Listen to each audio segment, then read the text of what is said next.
falling to pieces, but I need this, yeah, I need this. You're my fault, my weakness. When did you turn so cold?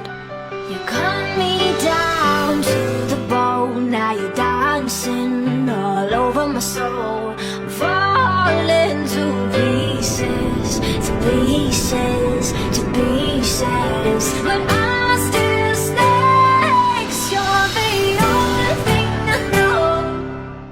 I'm Catherine Joy Punsalan, dating OFW po, nurse from Saudi Arabia. I'm Philip Jan Punsalan, dating seaman for 8 long years. I'm Noemi Labitoria, dati po tayong OFW teacher sa bansang Thailand for almost 5 years. I'm Jennifer Miranda, former OFW from Saudi and UAE for 8 long years. I'm Jess Brasa, dating OFW sa Lebanon for 6 years. I'm Coach Jocelyn Paipa, former OFW sa Cambodia for 10 years. Ako pala si Joe Carla Benido at OFW teacher for 12 years. Dahil sa desisyon ko, nakauwi ako for good. Pangarap lang din po namin yan na mag-asawa na maibigay sa anak namin, pero dito lang din pala sa Elites Empire namin makakapagpalabas ng sasakyan. Yung dating OFW, nagpe-pray lang ng opportunity right now, nakauwi tayo for good. Yung dating walang oras sa sarili, ngayon nagkakaroon na ng oras. And yung dating hindi nakakabili ng mga gamit,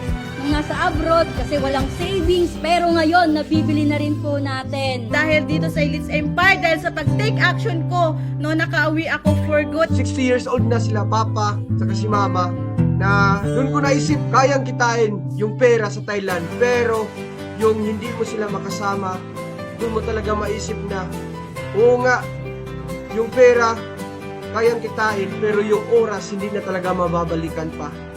So, nandito tayo ngayon sa airport kasi meron tayong susunduin na isang leader natin na isang seaman. Pakukumpleto na sila ng family niya. Ayan, ito yung family coach. Kaya anong feeling mo ngayon? Inaantay mo na sila. Sobrang saya ko, very excited. Sa wakas makikita ko na yung family ko. Oh,